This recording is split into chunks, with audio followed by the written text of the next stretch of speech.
Okay, so hi everyone and a warm welcome to our this special lecture for FTP exam probable topics. First of all, point to be clarified, ये मैंने आपका 14 मतलब Tuesday को सुबह 9 बजे live का lecture रखा था, बट मुझे बहुत सारे मैसेज आए थे कि सर हमें रात को करना है, सुबह हमारा नहीं हो पाएगा, प्लस वो थोड़ा एग्जाम के लिए जाना पड़ता है, कई जनों को थोड़ा दूर जाना पड़ता है, ऐसे मैसेजेस थे। तो वो वाली चीजों पे मैं नहीं कुछ बोल सकता, I can not let that compromise. तो मैं क्या कर रहा हूँ, अभी इसी टाइम अपलोड कर रहा हूँ, मतलब मैं 13 तारीख को रात को 11:15 बजे के आसपास ये शूट कर रहा हूँ और फटाफट से डाल दूंगा।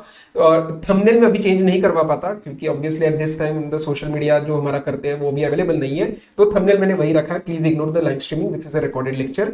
फर्स्ट ऑफ ऑल, ये कोई डिटेल में लेक्चर नहीं रहने वाला, बिकॉज अभी जो टाइम फ्रेम है जिसके अंदर आप हो उसके अंदर आप कोई 2 घंटा 3 घंटे का लेक्चर नहीं देख सकते। किसी के पास अगर टाइम है तो एक डिटेल में revision lecture has been already uploaded in 2 parts on our YouTube channel, तो आप वो वाला चेक कर लेना, ठीक है। यहाँ के अंदर मैं कवर करने वाला हूँ आपके मोस्ट प्रोबेबल टॉपिक्स। प्रोबेबल मतलब 100% गारंटी नहीं होती भाई, लेकिन प्रोबेबिलिटी हाई रहती है कि ये टॉपिक्स आपको सवाल में पूछे जाएंगे। और मे बी अगर 4 या 5 नंबर का आया तो 5 में से मैं पूरे 5 नहीं लेकिन 2-3 नंबर तो लेके आ पाऊँ, and that can act as a difference between 40s मतलब 38 और 42 में, और या फिर 58 और 62 में से वो 3-4 नंबर हमारा फर्क पड़ सकता है। तो ज्यादा टाइम नहीं वेस्ट करते, फटाफट से इसको स्टार्ट करते हैं। Foreign trade policy, let's start. My advice would be कि आप इसको अभी एक बार देखो, रात में जो देख रहा है, और कल सुबह एक और बार देखो, ताकि 2 बार देखोगे तो वो लर्न हो पाएगा, बिकॉज आप इसके अंदर एक्टिवली इन्वॉल्व नहीं हो, आप सुन रहे हो मेरे को। चलो सर, फॉरेन ट्रेड पॉलिसी जो एफटीपी में स्पेसिफिक टॉपिक स्टार्ट करते हैं। एक कंसेप्ट आता है आपका, पहला सबसे पहला जो कंसेप्ट आता है वो आता है स्टार होल्डर का। स्टार होल्डर का मतलब आप जितना ज्यादा एक्सपोर्ट करोगे उतने आपके स्टार मिलेंगे। जैसे बचपन में स्टार मिलते थे, बहुत अच्छा होमवर्क रहा तो 5 स्टार मिलेंगे। उसके हिसाब से कुछ प्रिविलेजेस और बेनिफिट्स रहते हैं depending upon your export performance. 1 2 3 4 5 मेरे साथ लर्न करेंगे, 5 स्टार एक्सपोर्ट हाउस हो सकते हैं। और ये जो परफॉर्मेंस का थ्रेशोल्ड है ये यूएसडी मिलियन में है, ये आईएनआर में नहीं है, ये यूएसडी मिलियन में है। पहले 3 आपको लर्न करने, 3 15 50, उसके बाद इंटू 4 मेरे साथ लर्न करो, बोलो 3 15 50, उसके बाद इंटू 4 5 इंटू 4 20, तो ये 54 200 एंड 200 इंटू 4 800, तो 3 15 50 200 और 800। ये आप बिल्कुल अच्छे से लर्न करना है, क्वाइट टेस्टेबल इन MCQs as well.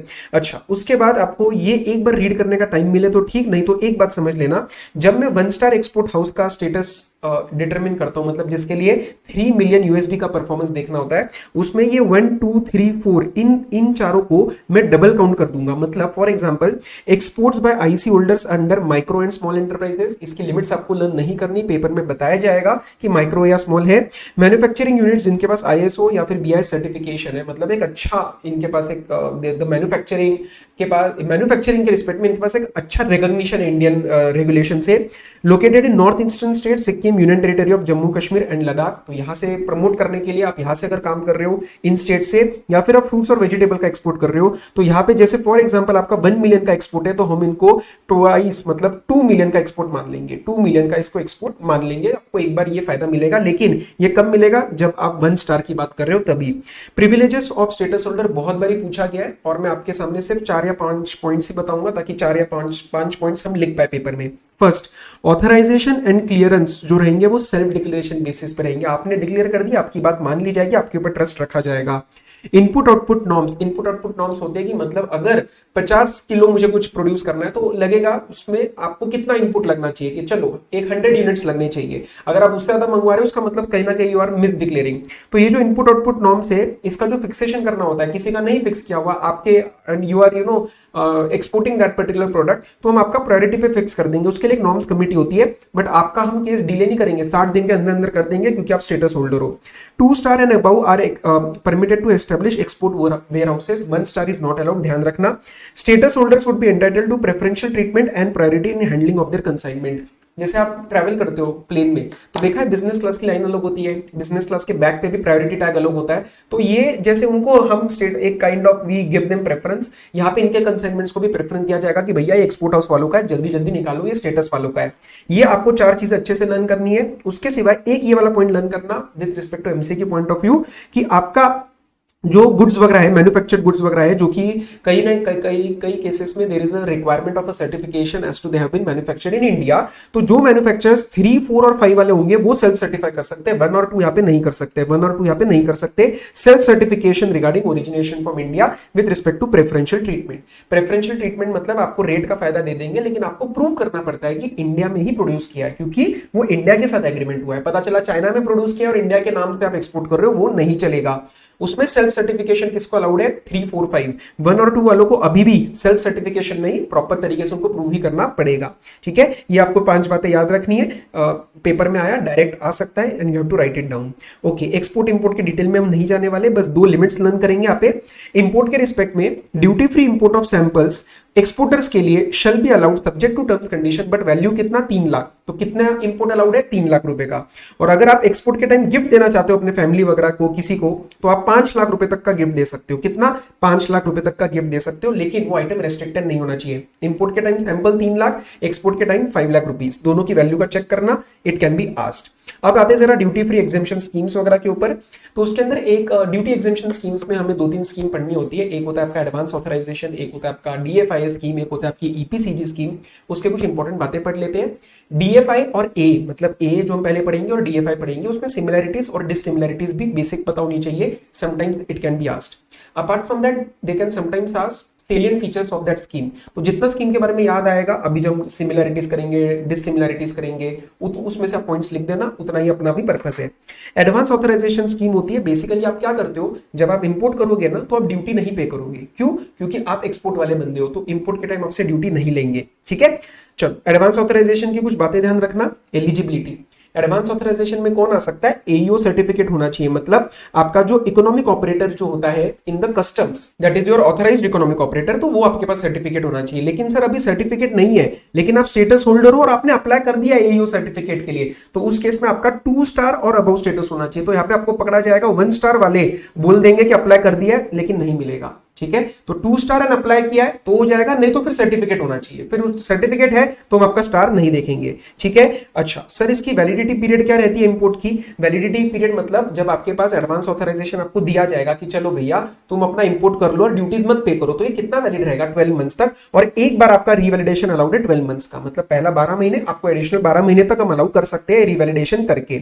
Okay, annual requirement, कभी कभार क्या होता है, आप प्रोजेक्ट वाइज नहीं मंगवाना चाहते, जैसे मेरा प्रोजेक्ट है, मुझे इतना इंपोर्ट करना है, नहीं मेरे को हर साल इतना इंपोर्ट करना है, मैं तो सालों साल यही काम कर रहा हूं, तो उस केस में आपको एक थोड़ी सी लिमिट का ध्यान रखना है कि entitlement in terms of CIF value of import. CIF value of import मतलब जब आप इंपोर्ट करोगे तो आपकी सीआईएफ वैल्यू चेक करी जाएगी ना, उस पर वो रेस्ट्रिक्शन लगा रहे इन केस ऑफ एनुअल रिक्वायरमेंट। कितना? 300% ऑफ एफओबी और एफओआर ऑफ लास्ट ईयर। अब सुन लो थोड़ा सा, नहीं तो कंफ्यूजन होएगा, एफओबी और एफओआर क्यों कह रहे हैं। एफओबी देखते हैं एक्सपोर्ट्स के केस में, और एफओआर देखते हैं डीम्ड एक्सपोर्ट्स के केस में।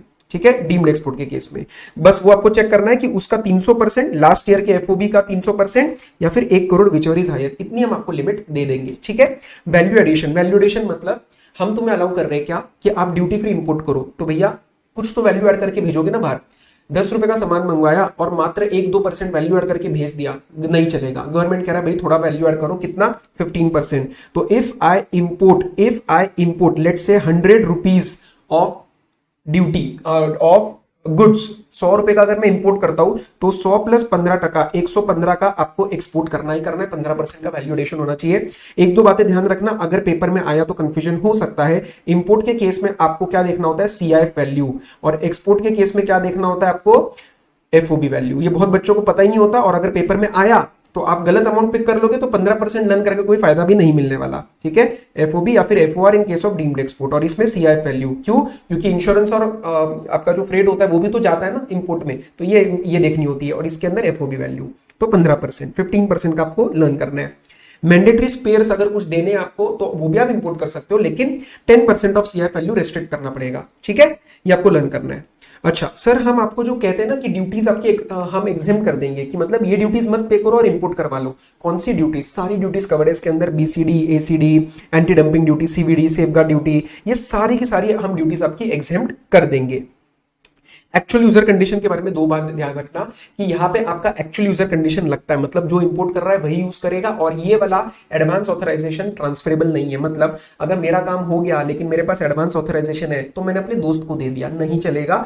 एक्चुअल यूजर कंडीशन लगेगी और आप ही को यूज करना है। अगर आप यूज नहीं कर पा रहे तो छोड़ दो, लेकिन आप ट्रांसफर नहीं कर सकते। Very very important to note. उसके सिवाय एक्सपोर्ट ऑब्लिगेशन, मतलब आपको जो भी एक्सपोर्ट करना था ना, आपको 90 days from the clearance of the goods, clearance of the goods जो आपने इंपोर्ट किए, तो 90 डेज के अंदर अंदर आपको एक्सपोर्ट कर देना है। ये नहीं कि 2-3 साल लगा रहे हो, ऐसा नहीं चलेगा। और प्लस ध्यान रखना, जब आप 90 डेज में एक्सपोर्ट करोगे तो उसके अंदर 15% का वैल्यू एडिशन है।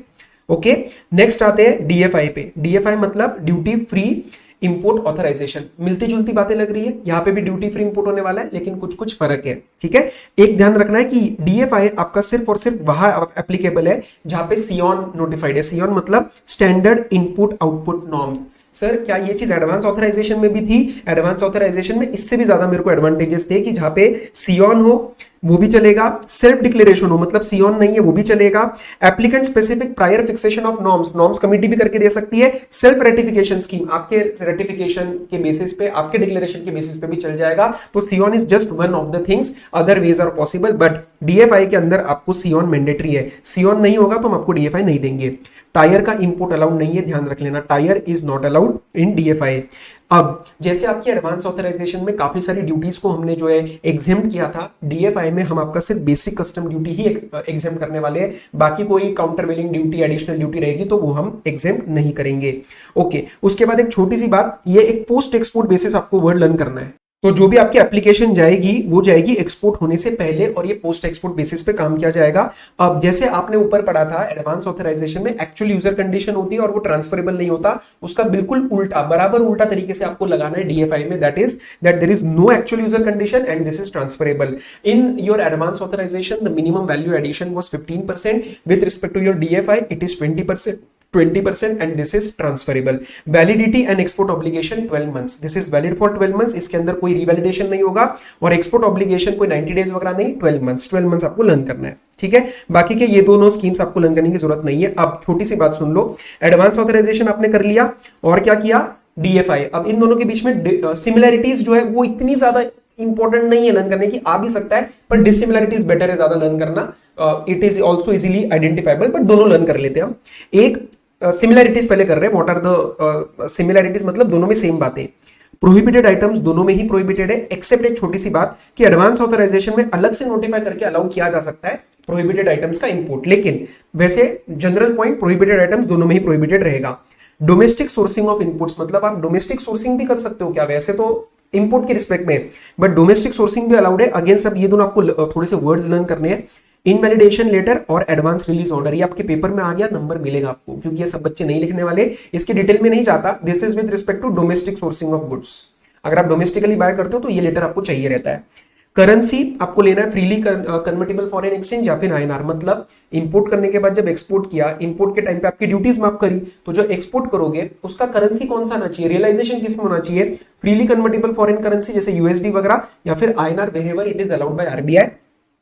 री import of exported goods allowed है क्या, मतलब अगर मैंने गुड्स को एक्सपोर्ट किया एडवांस ऑथराइजेशन में या फिर डीएफआई में, तो क्या उसका मैं दोबारा इंपोर्ट कर सकता हूं? आंसर इज यस, लेकिन उसका फॉर्म नहीं चेंज होना चाहिए। पता चले बाहर पूरा दोबारा उन्होंने फॉर्म चेंज करके आपको दे दिया, नहीं, उसके सिवाय कुछ जरूरत पड़ रही है री इंपोर्ट करना है, इट इज अलाउड। ऐसा नहीं है कि एक्सपोर्ट किया तो वापस नहीं आ सकता। तो 4 बातें लिखनी है इफ द क्वेश्चन कम्स कि what are the similarities. Prohibited items वाली बात लिखनी है, करेंसी वाली बात लिखनी है, री इंपोर्ट वाली बात लिखनी है, एंड योर डोमेस्टिक सोर्सिंग वाली बात लिखनी है। यहाँ पे वर्ड आएगा एआरओ और इनवैलिडेशन लेटर। अगर डिफरेंस आ गया कि भैया डिफरेंस आ गया, मतलब क्वेश्चन आ गया कि इनके बीच में जरा डिफरेंशिएट करो, तो ये 4 बातें आपको लर्न करनी है। प्लस कभी कभार आ सकता है सेलिएंट फीचर्स, तो सेलिएंट फीचर्स अभी जो बताया था, और इन डिफरेंसेस से आपको जो दिमाग में याद आए 2-3 पॉइंट्स बना के लिख देना। एडवांस ऑथराइजेशन में काफी सारी ड्यूटीज एग्जेम्प्ट है अलोंग विद द बीसीडी, लेकिन डीएफआई में आपकी सिर्फ और सिर्फ बीसीडी ही एग्जेम्प्ट है। एडवांस ऑथराइजेशन में आपका वैल्यू एडिशन है 15%। वैल्यू एडिशन कैसे निकालना है आपको पता है ना, export value minus import value upon import value into 100। अरे नॉर्मल आपको मैथ्स करनी है यार। और इंपोर्ट में क्या लेनी है, इंपोर्ट में लेनी है सीआईएफ वैल्यू, एक्सपोर्ट में क्या लेनी है एफओबी वैल्यू या फिर एफओआर वैल्यू, अगर डीम्ड एक्सपोर्ट का केस है तो। ठीक है, और इसके अंदर वो है 20%। Advance authorization actual user condition and non transferable, इसको अलग अलग भी लिख सकते हैं। डीएफआई जो है आपका ट्रांसफरेबल है और एक्चुअल यूजर कंडीशन नहीं है। एडवांस ऑथराइजेशन में 90 डेज का आपका एक्सपोर्ट ऑब्लिगेशन पीरियड रहता है और डीएफआई में आपका 12 मंथ्स का एक्सपोर्ट ऑब्लिगेशन पीरियड रहता है। वैलिडिटी वाला बनाना चाहते हो तो वो भी बना सकते हो, यहाँ पे 12 मंथ्स की वैलिडिटी है, यहाँ पे भी 12 मंथ्स की वैलिडिटी है। ये एक्चुअली डिफरेंस नहीं है, यहाँ पे एक्चुअली रिवैलिडेशन हो जाता है, बस ये छोटा सा डिफरेंस बन सकता है। तो इसमें से फिर जितने पॉइंट्स आए उसके सिलेंट फीचर्स में डाल देना। इसके अंदर टायर अलाउड नहीं था, एक ये बात लिख सकते हो आप, टायर्स अलाउड नहीं था, बस इसके अंदर और क्या लिखोगे। यहाँ पे सियॉन होना चाहिए, सियॉन फिक्स्ड होना चाहिए, यहाँ पे सियॉन भी चल जाएगा। Self declaration, self ratification, norms committee, ये चारों चीजें आप लिख सकते हो, ठीक है। बस इतना कर लोगे तब भी बहुत है अभी के लिए। ओके, अब ईपीसीजी के रिस्पेक्ट में थोड़ा सा देख लेते हैं, ईपीसीजी के रिस्पेक्ट में थोड़ा सा देख लेते हैं, आ जाओ।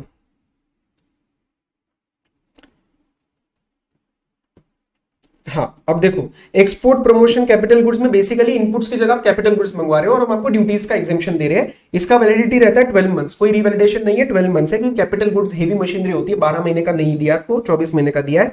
अब इसके अंदर जो एक्सपोर्ट ऑब्लिगेशन आते हैं ना, वो दो आते हैं, एक होता है स्पेसिफिक एक्सपोर्ट ऑब्लिगेशन और एक होता है एवरेज एक्सपोर्ट ऑब्लिगेशन। एवरेज सुन लो क्या होता है। एवरेज वाला कहता है कि जो आपके प्रीसीडिंग 3 साल से आप एक्सपोर्ट कर रहे हो ना, ऑन एन एवरेज, मतलब टोटल डिवाइडेड बाय 3, उतना तो आपको इस साल करना ही है, मतलब एवरेज तो मेंटेन करो। स्पेसिफिक क्या कह रहा है, आपकी जितनी भी ड्यूटी सेव करी जाएगी, आपको पेपर में बताया जाएगा कि कितनी ड्यूटी थी जो आपकी सेव हो गई because you had the EPCG authorization into 6।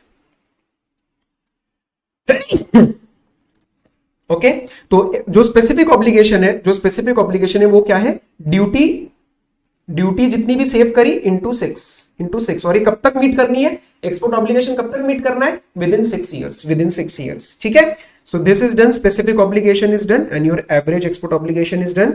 अच्छा, अगर आपके कैपिटल गुड्स इंडिजिनियसली सोर्स्ड है, मतलब इंडिया से सोर्स्ड है, कैसे करोगे। इंडिजिनियस सोर्सिंग में आपको एआरओ चाहिए रहेगा या फिर इनवैलिडेशन लेटर चाहिए होगा।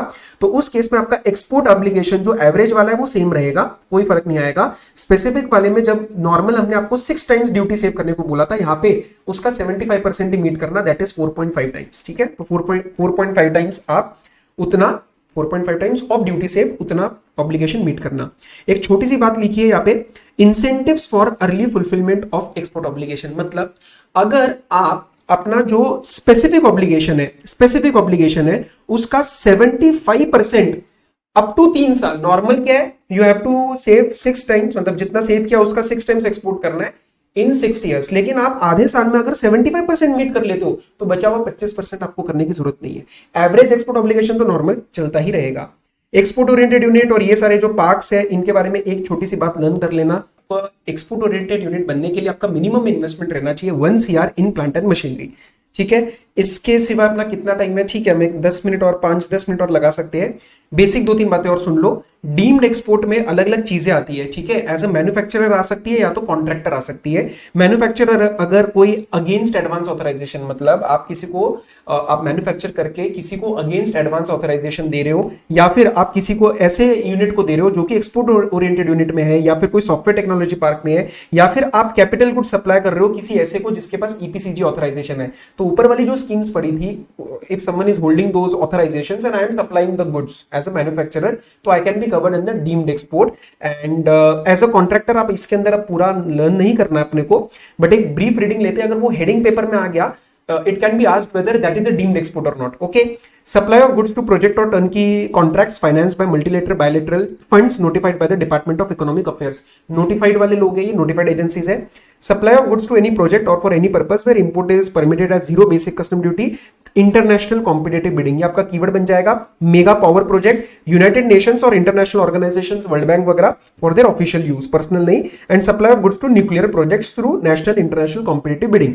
ये नाम अगर पेपर में आए तो ये भी मेरा डीम्ड एक्सपोर्ट बन जाएगा। बेनिफिट्स क्या क्या आपके डीम्ड एक्सपोर्ट के, एडवांस ऑथराइजेशन आपको मिल सकता है, मतलब मैं डीम्ड एक्सपोर्ट कर रहा हूं तो I can get advance authorization. Deemed export drawback on the basis of all India rate, मतलब ये फिक्स्ड रेट रहेगा, ठीक है।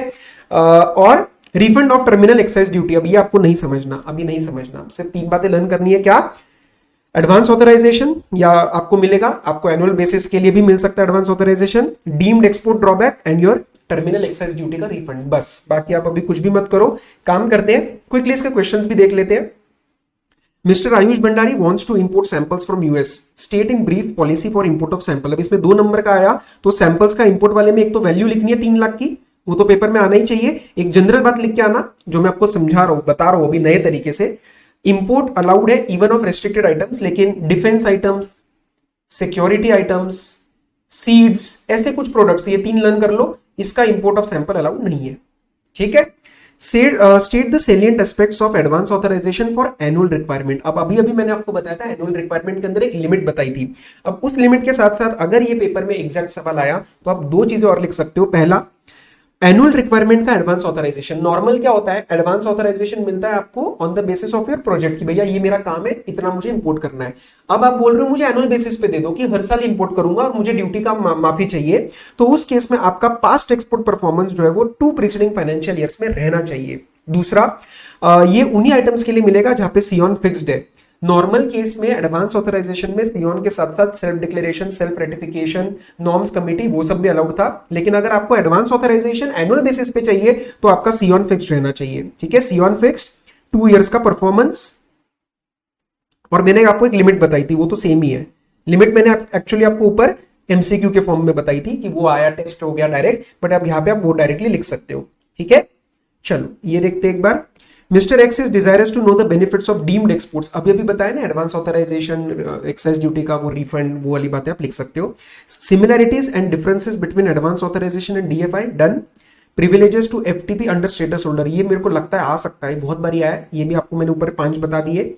2 वैलिडिटी इनवैलिडिटी देख चेक कर लेते हैं। If any doubt arises in respect of interpretation of any provision of FTP, the said doubt would be forwarded to CBIC. No, it is forwarded to DGFT. Okay, false. IC is a unique 12-digit PAN-based alphanumeric code. No, it is a 10-digit. So false. It is a 10-digit code. 2 exporters, ये उन्होंने उसका पूछा है आपका export performance. ठीक है, 1 2 3 4 5 3 15 50 54 जा 200 204 जा 800 USD मिलियन। अब हो गया ना याद। Flintex manufactures goods by using imported inputs and supplies the same under aid program of UN. The payment is received in foreign exchange. Can it seek advance authorization with reference to provisions? Yes. क्यों? क्योंकि sir आपने अभी अभी हमें ये चीज बताई थी कि यूएन को अगर देता हूं तो वो डीम्ड एक्सपोर्ट में आ जाता है, और डीम्ड एक्सपोर्ट का वन ऑफ द फायदा क्या था, एडवांस ऑथराइजेशन। तो yes, it is allowed. I know आपको ऐसा लग रहा होगा कि सर जो नॉर्मल समझाते हैं वैसा नहीं पढ़ा रहे, क्योंकि ये सर अलग तरीके से कर रहे हैं। स्पेसिफिक बातें 2 बार सुन के जाना है, पेपर में आया तो लगा पाओगे। XYZ Limited has imported inputs without the payment of duty under advance authorization. CIF value is 10 lakh. CIF value is 10 lakh. Inputs are processed, final product is exported. Exports are subject to general rate of value addition under advance authorization. कितना? 15%। तो 1.5 lakh add करना है, 11,50,000 का export होना चाहिए। ठीक है, वही उन्होंने पूछा है। मिनिमम एफओबी वैल्यू, एक्सपोर्ट में एफओबी वैल्यू निकालने को आएगा और इंपोर्ट का सीआईएफ वैल्यू लेना है। आपको कंफ्यूज करने के लिए अगर इंपोर्ट का सीआईएफ दिया और एफओबी लिया तो सीआईएफ लेना, ठीक है, और उसके ऊपर वैल्यू एडिशन लगाना। A has used some duty paid inputs in export product, however for the rest he wants to apply advance authorization. Yes, it is possible. बस उस टाइम डिक्लेयर कर देना कि भैया कौन कौन से ड्यूटी पेड है, बस ये लाइन आपको लर्न करनी है। But yes, it is possible. ये 10 सवाल भी करा दिए आपको कितने टाइम में, हार्डली 22 मिनट में।